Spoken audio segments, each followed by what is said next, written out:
Kalamazoo Police, we're concerned about your welfare. If you're inside, please answer us now.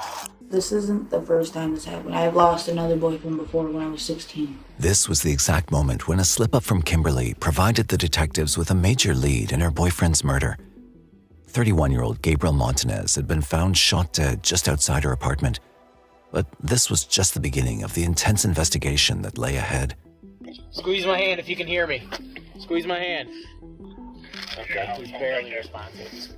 And I could see that he had 2 bullet-like holes on the right side of his chest and 1 exit wound, which appeared to be an exit wound from a bullet on the left side of his chest. Despite having numerous clues aligning perfectly with the timeline of the murder, what happened next turned the whole case upside down.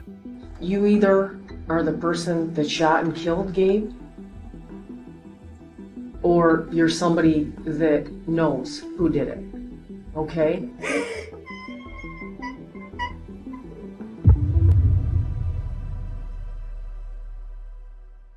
It all started on July 25, 2017, when Michigan police received a disturbing 911 call around 2:05 a.m. about a deadly shooting. Oh, yes, ma'am. I'm up in Washington Square apartments. I think a guy just got shot. He's outside begging for help. He's right by the Howard store parking lot. What do you think that he was just shot? I heard a shot, and he's just laying on the ground right here by these cars. You see a man lay on the ground? Yes, he's sitting right here yelling, help. See, I've got some officers heading that way now. Okay, he's laying out for a little way now. Unsure of what they were walking into, multiple units rushed to the scene, but when they arrived, they immediately noticed that the man who was shot was struggling to breathe. Stay with us, buddy. Stay with us. Hey, one more person with hands, please. This blood trail would indicate from experience that the victim was not shot in the location where he was found. Can you check his lower half, see if he has any gunshots down there? Absolutely. It was at this point that I really went into paramedic mode. Can you talk? Squeeze my hand if you can hear me. Squeeze my hand. Squeeze my hand. Squeeze my hand. Okay, he's barely responsive. No, dude. No. Yep. The officers administered CPR, hoping he could still be saved. Within moments, paramedics arrived, swiftly stabilizing him before rushing him to the hospital. He's breathing now. Hey, get us a backboard. Roll him your way. It's a load and go.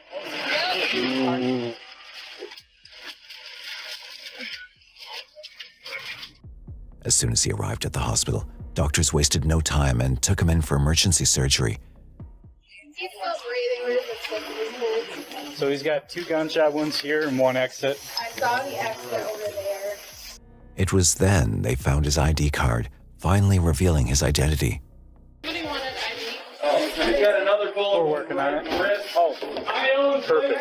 Thank you very much. It was at that point that we saw that his name was Gabriel Montanez. Sadly, despite the doctor's efforts, he didn't survive the surgery, and his death was officially ruled a homicide. 31-year-old Gabriel Juarez Montanez left behind a grieving family, a mother, a wife, and a daughter who had always been by his side. Meanwhile, back at the crime scene, the police launched a murder investigation. They secured the entire area, making sure nothing was disturbed, and began carefully examining the spot where Gabriel had been shot. Took us a minute to find him. I bet. So he was actually between the black car and the Buick. There's a little blood over there, so I don't know where the shooting happened. Hey, Sergeant Holdwick. It actually happened right over there. Okay. And there's actually a big spot of blood on the ground right there, so I'm going to grab some more tape. Yeah, grab your tape then. Yep. As the officers searched the scene, they found a trail of blood which they believed belonged to Gabriel. This trail suggested that he hadn't been shot where he was found, but had instead crawled there. Realizing this, they started canvassing the area, hoping to find leads that could help them move forward with the case. It wasn't long before they noticed several apartment buildings nearby. Thinking that someone might have seen or heard something, they decided to go door to door, questioning residents to see if anyone had any information about the shooting. Kalamazoo Police. Hi, I'm sorry to wake you at this early hour. There was a shooting in your parking lot about 2 o'clock, so about 2 hours ago. Did you see or hear anything? No, I didn't see. Okay. Can I get your name, please? Nearby, there was also an apartment building, so the officers decided to check there as well. As they knocked on doors, they came across a man who turned out to be one of the 911 callers who had actually witnessed the shooting. Hello, sorry to bother you. Hollered at him. I told him to get out my yard and bring him back towards Grace. Okay. Exactly what I told him. Okay. Then another guy ran right about 5 minutes later. I sat there and watched for a little while in my back window upstairs. Okay. Can you describe the first male? No, he had on a hoodie, and that's all I know. Black hoodie, and I know he's black. Okay. Black hoodie, black male, white pants, and then the second guy. Yep, he had on dark color. I couldn't catch exactly the very dark.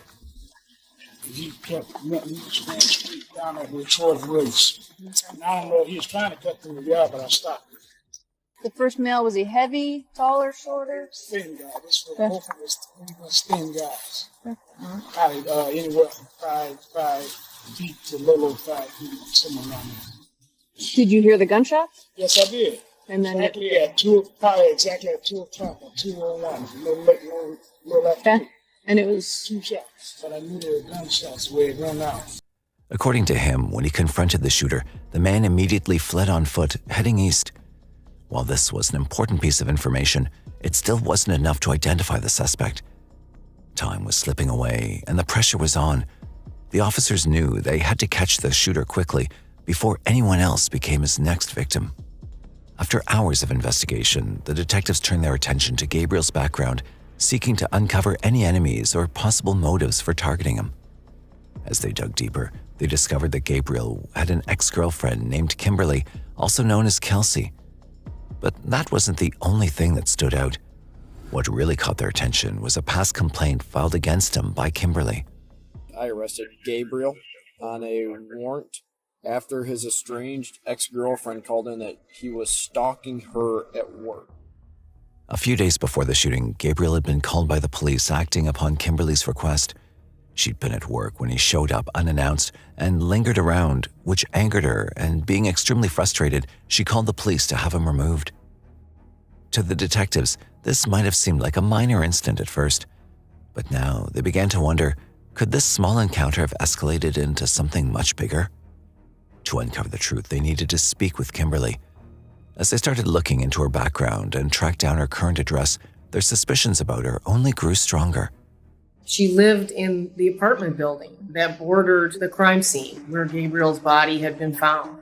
I could not avoid seeing that as a possibility that Kimberly knew something about the crime, was a witness to the crime, or had some information as to who could have targeted Gabriel. With a search warrant in hand, they headed toward her apartment, unsure of what they might find once they got there. She may be harboring somebody. A couple different things. Okay. Unsure of what the investigation would reveal, detectives quickly assembled a SWAT team and reached her apartment. As they cautiously moved up the stairs, countless possibilities ran through their minds. Had Kimberly killed Gabriel? Or was she the one trapped behind the locked doors? There's a lot of things that are going through my mind at that time. Could she be a victim? Is there a suspect inside of there that's lying in wait? After unlocking the door, they began calling out, alerting anyone inside of their presence and ensuring that they weren't walking into the unexpected.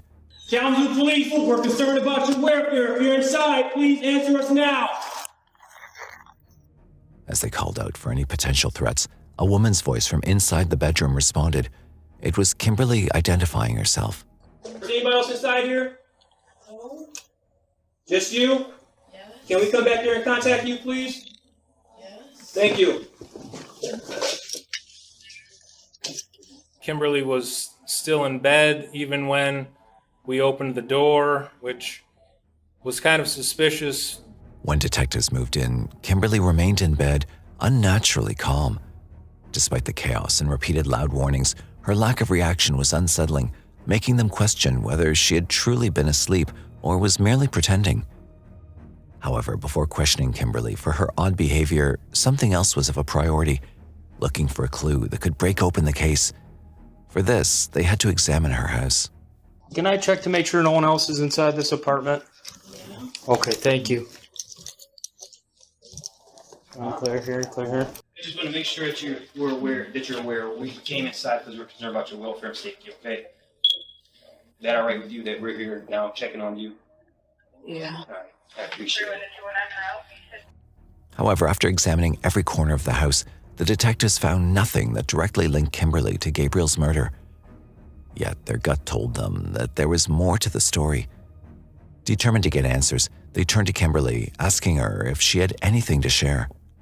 Has anybody contacted you in the last hour? My boyfriend. Who's that? His name is Gabriel. No. However, not only did she talk about her relationship with Gabriel, but what she revealed next was not something they saw coming. This isn't the first time this happened. I've lost another boyfriend before when I was 16. Okay. Who said anything about losing a boyfriend?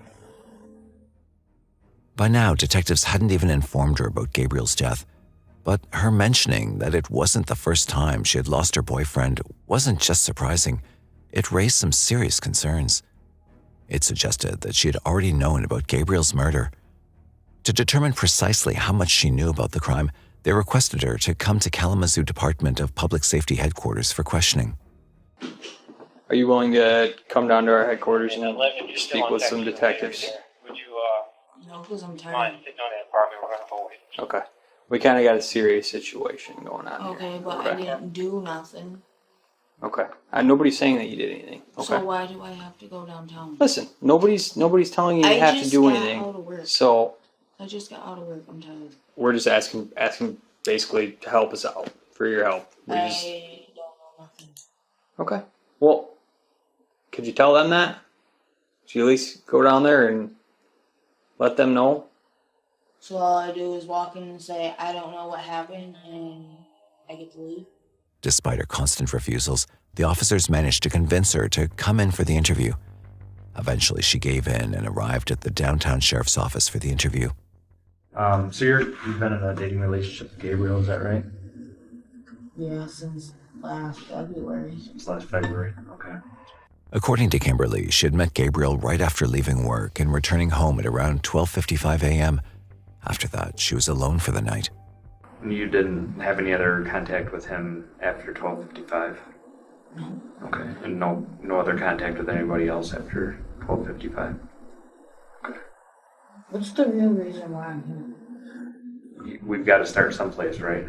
And usually we start with family, girlfriends, friends, people that know something about the person that has been a victim. So what happened to him? Nobody told you? No. Shot and killed. Detectives had found no significant clue from Kimberly's interrogation yet. They believed that she was unaware of Gabriel's death and informed her, observing her closely, hoping to find the slightest clue that could prove them wrong. But instead, her reaction was quite the opposite of what they'd expected. You didn't know that, huh? I'm sorry. We assumed you did. I'm sorry. I'm sorry.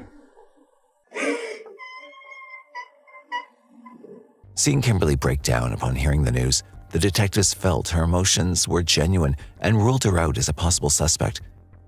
However, they needed a lead, and Kimberly was the only possible key to finding it. You take me home. Can we just talk to you for a few more minutes, huh? We'll just ask you some more questions. I know it's hard, but this is really important. We need to find out who did this. All right? You didn't hear any shots tonight? Didn't hear anything like that? Okay. Any idea who would do this?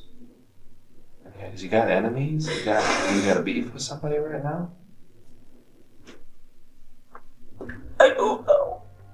But getting information from her wasn't as easy as it seemed. Kimberly denied knowing anything about Gabriel's death. However, she did admit to having multiple affairs while dating Gabriel, leaving him deluded. This raised suspicion in the detective's mind. Could her deception have played a role in his death? We're starting to think that there's a little bit more to this story as far as some of these people who Kimberly is involved with. Noting her infidelity toward Gabriel, they moved on to questioning her about the night of the murder. Since the incident occurred right outside her house, it seemed unlikely that she hadn't heard the gunshots. However, as they continued questioning her, they realized that she seemed just as lost about the house search, let alone the murder. Did you not hear the police banging on the door? I did. Did you? Why didn't you answer? Because I thought that they was just looking around to see if anybody heard anything. Heard anything? It seemed really strange that Kimberly she claimed to have been sound asleep and didn't really know why the police were knocking at her door. And here her boyfriend had just been shot and killed outside of her apartment. Her response was very bizarre to us. However, they knew she was not telling the whole truth. Detectives had a faint idea that Kimberly's infidelity was a key angle to pursue in the case. To dig deeper into the other men she had been seeing, lead detective Karen Rivard was brought in to question her. And you said there's 3 guys that you're seeing right now? Okay. Does Gabriel know about any of these other guys? Gabriel was always like, I don't know why you just don't tell me you're seeing somebody. Yeah, he knows. Then doesn't he? I just always told him, I was like, I'm not seeing nobody. Kimberly had already revealed to the 2 other detectives that she'd been involved with 3 other men besides Gabriel. Now, with a woman leading the investigation, she became more comfortable revealing that Gabriel had suspected her of cheating. This strengthened the theory that her deception toward Gabriel might have played a role in this murder. She was definitely telling me portions of the truth, but I was very critical of the details that she was not providing. However, to determine whether she truly knew nothing about the shooting that happened outside her house, or if she was simply trying to evade the police, Detective Rivard showed her the picture of the crime scene. So, do you recognize this right here? Yeah. What is that? That's my window. Yeah. And what's outside the window? My car with the tape line. Right. And your car's in the parking lot, isn't it? Mm-hmm. And that's the parking lot where Gabriel was killed. And you're telling me that you did not hear or see what happened? No. Don't believe it. Not good with it. Well, I'm telling you the truth. Can I please go home? Kimberly revealed nothing. Detective Rivard realized that she wasn't going to cooperate and let her go. Shifting their focus elsewhere, they began searching for clues in surrounding areas, starting with the surveillance cameras in the neighborhood. Not long after, they found a CCTV camera at a gas station positioned diagonally across the crime scene. Without wasting time, they headed to the gas station, hoping it would finally give them a breakthrough. We watched the video and we saw a Buick pull into the parking lot. We were able to get the plate, we run the plate, and who's it registered to? Kimberly. However, while watching the footage, they found more than one piece of incriminating evidence suggesting that Kimberly was aware of Gabriel's murder. In fact, she had been right there when the shooting had taken place. In the footage, they found that her car was found parked outside the gas station, something she didn't reveal during the investigation. But that wasn't the only disturbing fact. Detectives were shocked when they realized that there was another man in her car that day, someone they already knew. One of the people in the vehicle is a subject who I'm familiar with, I've dealt with in the past, and that individual's name is Ellis. Given that Kimberly's friend Ellis had a history with police for multiple offenses, tracking him down wasn't difficult. They found him sitting on the stairs of a residence on a busy block in Kalamazoo, his child with him. It's a free environment. I can walk where I In want. fact, you're putting your child in this circumstance I too, ain't. which concerns me. The fact that he's present here is a concern. They urged him to come over to the sheriff's office for an interview, but he refused. It wasn't the ideal time for an interview, but with no other choice, they questioned him there.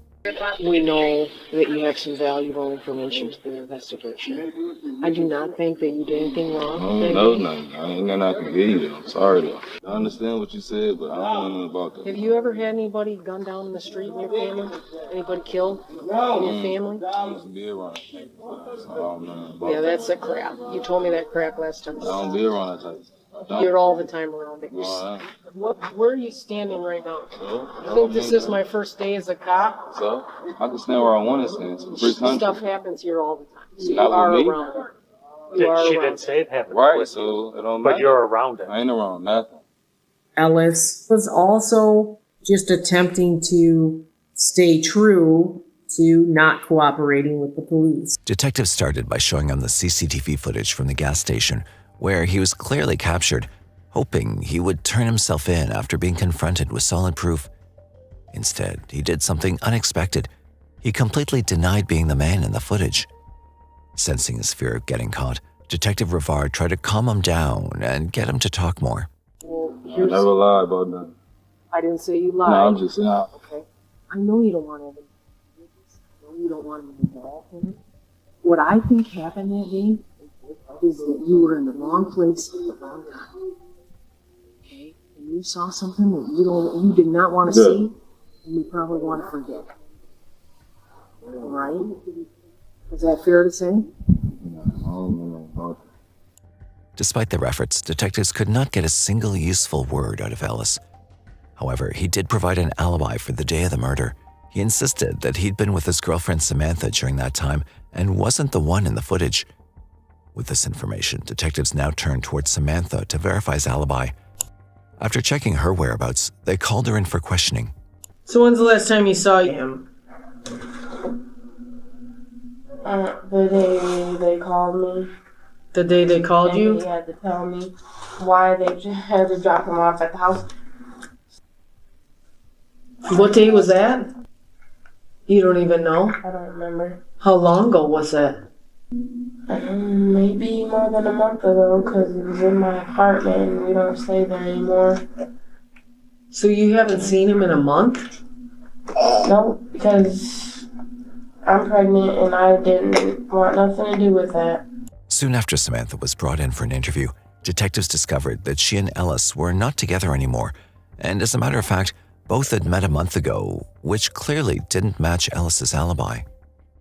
Detectives then confronted Samantha about Gabriel's murder and asked her if she knew anything, to which she insisted that she didn't. To confirm that she wasn't lying, they showed her the same CCTV footage from the gas station that captured Ellis. It was then that she finally spoke, confirming that the man in the footage was indeed Ellis. So go on. You're saying that... I asked him if he knew who it was. Mm-hmm. And he said he didn't. Even though she admitted that Ellis was at the gas station, she denied knowing anything about Gabriel's killer. Detective Rivard pushed her to speak to Ellis and confirm about the killer, but instead, she withdrew completely. He's not in any trouble. He was there. He knows what happened. Can you message him right now? No, he don't have his own phone. He has to use Wi-Fi. Okay. Stop. Okay. When do you normally talk to him? Whenever I see he's on. Can you see if he's on right now?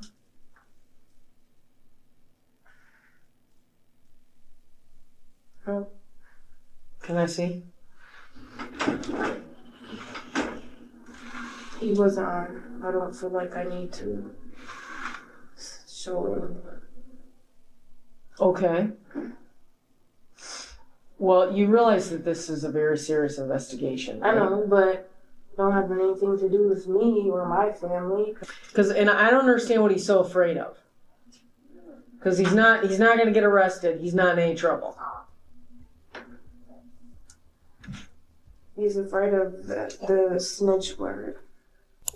With no solid lead from Samantha, detectives shifted their approach.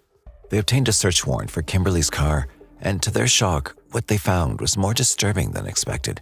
Several things in the car that we found were items that belonged to Kimberly. We also found belongings that belonged to Gabriel Montanez. And we also located a spent shell casing.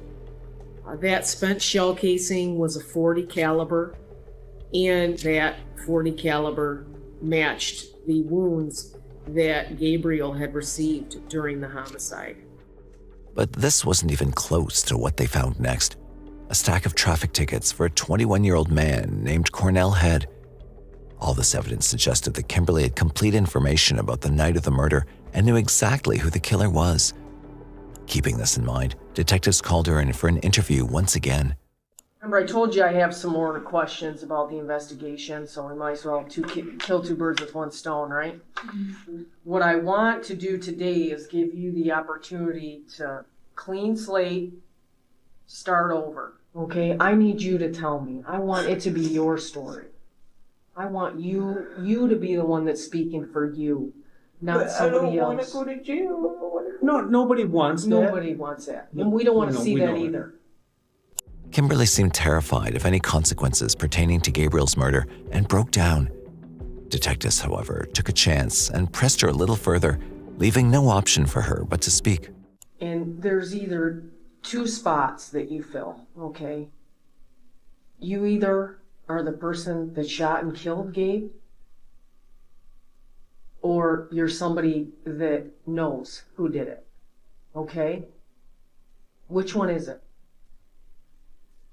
You know? Okay. So what do you know? Tell me about that night. I don't want to talk about it. Well, this is a homicide investigation, okay? I don't want to go to court. Okay. Well, let's worry about that when the time comes. There are ways. If I have to go to court, I'm just telling you right now, I will kill myself. Okay. Determined to find the killer, detectives asked her to write the name of the killer, hoping it would make her more comfortable to confess. But what she confessed would be a chilling revelation of darker truth. Sure. I don't want to go to court. Come on, we're doing good. You're doing good here. Let's stay on track. Let's focus on what we're doing here today. Okay? What's the name?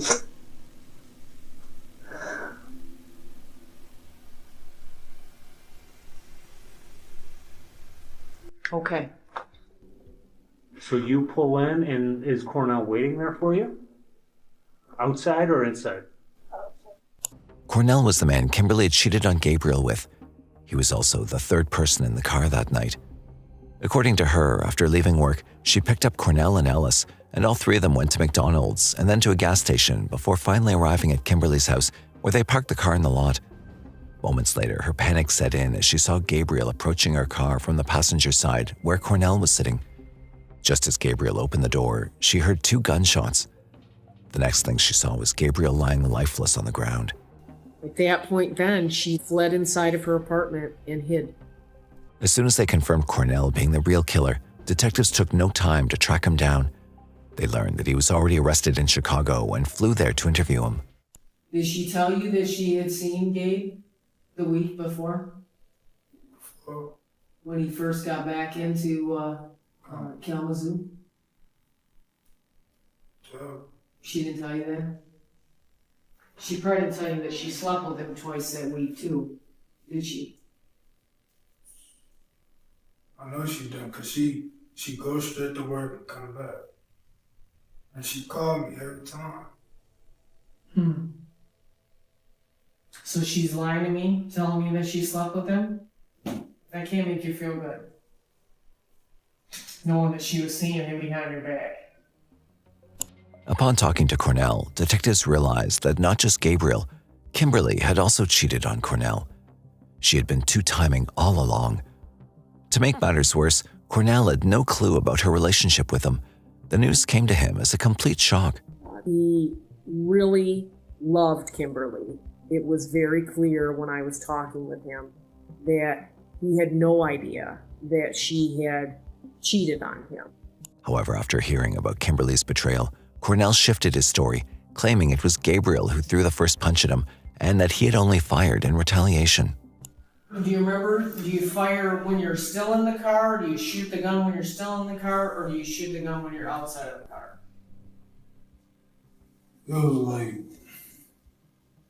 I don't know, it was like both. Okay. I was still sitting down. Makes sense. So then you get, where does he go after you shoot him?